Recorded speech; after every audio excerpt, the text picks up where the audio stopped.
नमस्कार दोस्तों, स्वागत है आपका मेरे चैनल पे। दोस्तों, जैसा कि मैंने आपको बताया था कि ताइवान ने चाइना के एक फाइटर जेट को गिरा दिया है। उसके एयर डिफेंस सिस्टम ने चाइना के सुखोई 35 फाइटर जेट को गिरा दिया है। ये बात दोस्तों पूरी तरह से गलत निकली है और ताइवान ने इसका खंडन किया है। ऐसे में दोस्तों बुल्गारियन न्यूज एजेंसी की एक वेबसाइट ने दावा किया है कि इसके ऊपर कुछ एक्सटर्नल इफेक्ट की वजह से इसका एक्सीडेंट हुआ है। आज हम इसी को जानेंगे। चलिए दोस्तों शुरू करते हैं। तो दोस्तों, चाइनीज न्यूज एजेंसीज मिलिट्री सूत्रों के हिसाब से बता रही हैं कि सुखोई 35 फाइटर जेट इसलिए क्रैश हुआ क्योंकि इसके ऑनबोर्ड सिस्टम के अंदर फेलियर हो गया था। और चाइनीज मिलिट्री एक्सपर्ट का कहना है कि ऐसा तभी हो सकता है जब कोई बाहरी इन्फ्लुएंस आपके ऊपर हो, कोई बाहरी प्रभाव पड़े, तभी एयरक्राफ्ट इस तरह से क्रैश करता है। और इसका सीधा सा एग्जाम्पल है इलेक्ट्रॉनिक सुप्रेशन, यानी कि बाहर से इलेक्ट्रॉनिक कुछ ऐसा काउंटर मेजर हुआ है जिससे इसका एक्सीडेंट हुआ। और एकदम से सुखोई 35 के ऊपर सारे सिस्टम ने काम करना बंद कर दिया, वे फेल हो गए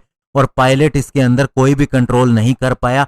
और दोस्तों, वैसे नॉर्मली फाइटर जेट के ऊपर सारे सिस्टम काम कर रहे थे। तो ऐसे में दोस्तों इसका रीजन जो माना जा रहा है वो ये है कि यूएस इसके पीछे है। और अगर ये बात सच होती है तो उसको बहुत बड़ा नुकसान होगा। ये बात इस रिपोर्ट के अंदर कही गई है। और दोस्तों, चाइनीज एक्सपर्ट का मानना है कि अगर एक पावरफुल रेडियो इलेक्ट्रॉनिक इफेक्ट डाला जाए किसी भी फाइटर जेट के सिस्टम के ऊपर तो वह फेल हो सकता है। लेकिन ताइवान ऐसा नहीं कर सकता क्योंकि उसके पास मीडियम और long range electronic warfare system नहीं है। और ये केवल माना जा सकता है कि ये किसी अमेरिकन वारशिप के ऊपर से परफॉर्म किया गया है और इसके ऊपर अभी पूरी तरह से इन्वेस्टिगेशन चल रही है। और चाइनीज मीडिया के अंदर यह रिपोर्ट किया गया है कि जैसे ही ये एक्सीडेंट हुआ, पीआरसी एयरफोर्स ने अपने सारे सुखोई 35 फाइटर जेट की फ्लाइट्स को बंद कर दिया और उसके बाद में इसकी जांच शुरू हो गई। लेकिन चाइनीज मीडिया का यह भी बार बार कहना है कि मिसाइल ने नहीं हिट किया इसको, क्योंकि अगर ऐसा हुआ होता तो ये सारी चीज रिकॉर्ड हुई होती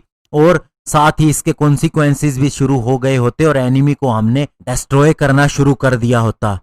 तो दोस्तों, कहने का मतलब ये है कि चाइना ने इससे पहले उकसाने की कोशिश की थी यूएस को 4 मिसाइल फायर करके, और उसमें से बताया जाता है कि 2 मिसाइल फेल भी हो गई थी। लेकिन दोस्तों, ये ऐसी चीजें आती रहती हैं मीडिया के अंदर। लेकिन बड़ी बात यह है कि सुखोई 35 गिरा है, जो इसका सबसे बेस्ट फाइटर जेट माना जाता है अभी की अगर इन्वेंट्री के अंदर देखा जाए, क्योंकि J-20 के ऊपर कोई भी रिपोर्ट क्लियर नहीं है। अभी वो पूरी तरह से शामिल नहीं हुआ है या पूरी तरह से कह सकते हैं कि तैयार नहीं हुआ है PLA एयरफोर्स के लिए। तो सुखोई 35 इसीलिए चाइना ने रशिया से खरीदा था। और अब जब इसे इलेक्ट्रॉनिक काउंटर मेजर के थ्रू ही गिरा दिया गया है अमेरिका की तरफ से, तो दोस्तों ये चीज कन्फर्म है कि चाइना को आइडिया हो गया है कि अमेरिका के साथ टक्कर किसी भी सूरत में वह नहीं ले सकता। अमेरिका बहुत आगे है, उससे मीलों आगे है। तो ऐसे में दोस्तों इसके क्या कॉन्सिक्वेंसेस निकलते हैं और क्या अपडेट आती है मैं आपको जरूर बताऊंगा।